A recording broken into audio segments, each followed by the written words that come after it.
देश का आम बजट पेश होने वाला है। वित्त मंत्री निर्मला सीतारमण 1 फरवरी को इसे संसद के पटल पर रखेंगी। लेकिन इस बार के बजट में क्या खास होगा? क्या सोना सस्ता होगा? आज मेरा पैसा में बात इसी पर होगी। नमस्कार, मेरा नाम है अमन जैन और आप देख रहे हैं दैनिक जागरण का बिजनेस शो मेरा पैसा।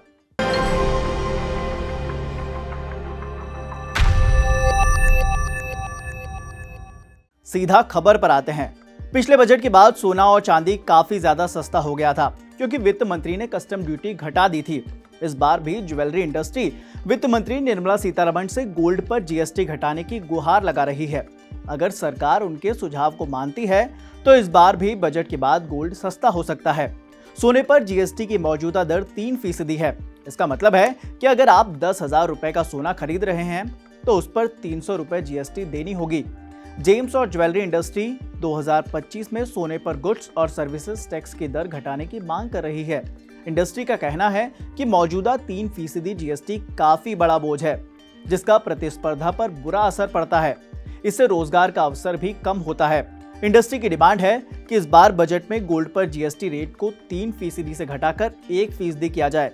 उनका कहना है कि इससे इंडस्ट्री और ग्राहकों को काफी राहत मिलेगी। इंडस्ट्री की दलील है कि सोने का भाव लगातार बढ़ता जा रहा है। ऐसे में ज्यादा जीएसटी होना इंडस्ट्री के साथ ग्राहकों पर भी बड़ा बोझ है। इससे गोल्ड की खरीद और बिक्री भी प्रभावित हो रही है। मगर सवाल ये कि जीएसटी कम होने से क्या आपको फायदा मिलेगा? अगर वित्त मंत्री निर्मला सीतारमण बजट 2025 में गोल्ड जीएसटी दर घटाती हैं तो इससे जेवरात के दाम में कमी आएगी। इंडस्ट्री को उम्मीद है कि इससे खासकर ग्रामीण इलाकों में सोने की बिक्री को बढ़ावा जरूर मिलेगा। इंडस्ट्री लैब ग्रोन डायमंड्स के लिए रियायत जीएसटी दर लागू करने की गुहार लगा रही है। अभी कुदरती और लैब ग्रोन डायमंड्स दोनों पर समान जीएसटी दर लागू है। अब कस्टम ड्यूटी की बात करते हैं। क्या सरकार इस बजट में कस्टम ड्यूटी घटा सकती है? एक्सपर्ट्स का मानना है कि इस बार बजट में कस्टम ड्यूटी घटाने की गुंजाइश न के बराबर है। एक्सपर्ट्स की माने तो सरकार पिछले बजट में इंपोर्ट ड्यूटी को 15 से घटाकर 6 कर चुकी है। इसीलिए इस बार मौजूदा ड्यूटी स्ट्रक्चर में बदलाव की काफी कम गुंजाइश है। सरकार सोने के बढ़ते आयात को कम करने के लिए देश के भीतर स्क्रैप गोल्ड की रिसाइकलिंग को बढ़ावा देने की शुरुआत भी कर सकती है। सामान्य तौर पर भारतीय बजट का अंतर्राष्ट्रीय सोने की कीमतों पर कोई बड़ा प्रभाव नहीं पड़ेगा। हालांकि अगर बुलियन में कस्टम ड्यूटी में कोई बदलाव होता है तो कीमतें उसी हिसाब से प्रतिक्रिया करेंगी। उदाहरण के लिए कस्टम ड्यूटी में कोई भी बढ़ोतरी घरेलू सोने को उसी प्रतिशत तक बढ़ा सकती है।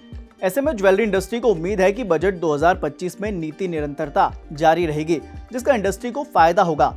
मालाबार ग्रुप के चेयरमैन एमपी अहमद का कहना है कि कीमती आभूषणों की मांग को बढ़ावा देने के लिए बजट में डिस्पोजेबल इनकम और खपत को बढ़ावा देने वाली नीतियों की जरूरत है। बजट में लोगों के लिए सोने के मुद्रीकरण योजना को और अधिक आकर्षक बनाने के उपाय भी काफी बेहतर पहल हो सकती है। इससे घरों में पड़ा सोना मार्केट में आएगा। ये सोने के आयात को कम करने में अहम भूमिका निभाएगा, जिससे सरकारी खजाने को भी फायदा होगा। पिछले साल की बात करें तो वित्त मंत्री निर्मला सीतारमण ने पिछले साल 23 जुलाई को पूर्ण बजट पेश किया था। इसमें उन्होंने गोल्ड पर कस्टम ड्यूटी 15% से घटाकर 6% करने का ऐलान किया था। इसके 15 दिन के अंदर ही सोना 6,000 रुपए प्रति 10 ग्राम तक सस्ता हो गया था। उस दौरान सोने की डिमांड में काफी तेजी से उछाल आया था। इंडस्ट्री को उम्मीद है कि अगर इस बार भी बजट में जीएसटी कटौती के रूप में राहत दी जाती है तो गहनों की खरीद में भारी उछाल आ सकता है। ये तो बात हुई सोने की। अब आते हैं इन्वेस्टमेंट पर। अगर आप रियल एस्टेट के बारे में सोच रहे हैं और इन्वेस्ट करना चाहते हैं तो बजट से पहले रियल एस्टेट सेक्टर के बारे में एक्सपर्ट्स का क्या कहना है वो आपको सुनवाते हैं। देखिए, हाउसिंग में इसमें भी देखते हैं कि मतलब पिछले बजट में यानी कि 2024-25 के बजट में क्या था और फिर 2025-26 के लिए क्या हो सकते हैं और इंडस्ट्री ने क्या अपनी तरफ से रिकमेंडेशन दी हैं। तो पिछले बजट में जो पीएम आवास योजना है उसमें पीएस आवास योजना शहरी 2.0 यानी कि उसका जो दूसरा चरण है, तो उसमें 1 करोड़ शहरी गरीबों और मध्य वर्ग के लिए 10 लाख रुपए निवेश करने की बात थी।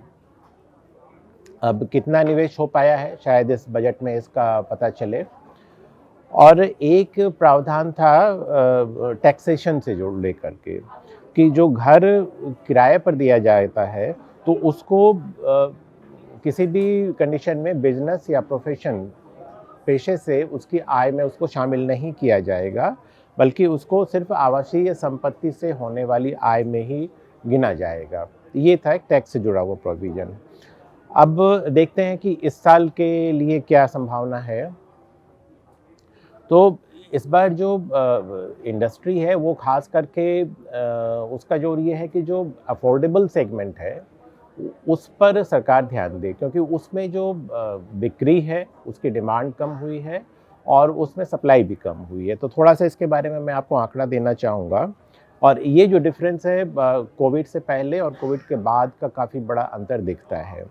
कि कोविड से पहले की बात करें तो 2019 में जो कुल घरों की बिक्री हुई थी पूरे साल में, उसमें 38% जो थे वो अफोर्डेबल कैटेगरी के थे, यानी कि कम कीमत वाले। लेकिन जो पिछला साल बीता है 2024 में सिर्फ जो अफोर्डेबल कैटेगरी के जो घर थे वो सिर्फ 18% रह गए कुल बिक्री में।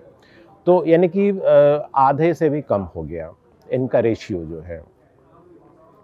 और इसी तरह इस सेगमेंट में जो घरों की सप्लाई है, कि यानी कि जो बिल्डर या डेवलपर जो नए घर बना करके, नए फ्लैट बना करके लाते हैं मार्केट में, तो वो भी 2019 में ये 40% था और ये पिछले साल घट करके 16% रह गया। यानी कि जब खरीदार की चॉइस इसमें अगर नहीं है तो बिल्डर की तरफ से सप्लाई भी कम हो गई है। इसके अलावा जो एक सब्सिडी दी जाती थी पहली बार घर खरीदने वालों को, तो वो 2022 में ही ख़त्म हो गई है।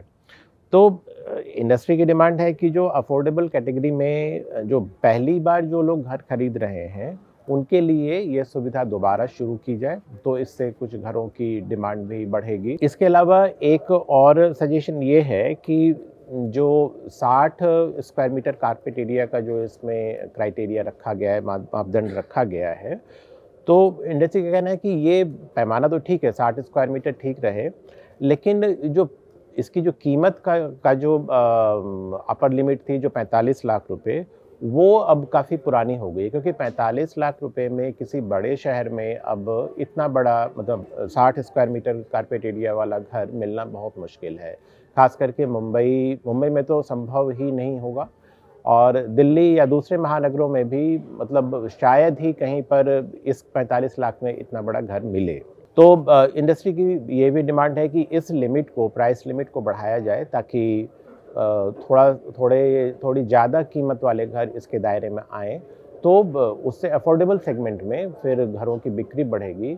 और रेसिडेंशियल यानी कि जो घरों की बिक्री बढ़ने से का मतलब सिर्फ घर बिकना नहीं होता, उसके साथ बहुत सी चीज़ें जुड़ी होती हैं। उसके साथ आपका सीमेंट की डिमांड बढ़ती है, स्टील की डिमांड बढ़ती है, जो इलेक्ट्रिकल, हम घर में जो इलेक्ट्रिकल्स के सामान लगते हैं उनकी बिक्री बढ़ती है, घर में और भी जो दूसरी चीज़ें हम रखते हैं उनकी बिक्री भी बढ़ती है। तो इसलिए रेसिडेंशियल यानी कि आवासीय क्षेत्र में डिमांड बढ़ने का मतलब है बहुत सारी चीज़ों की, उससे जुड़े बहुत सारे सेक्टर की डिमांड बढ़ना।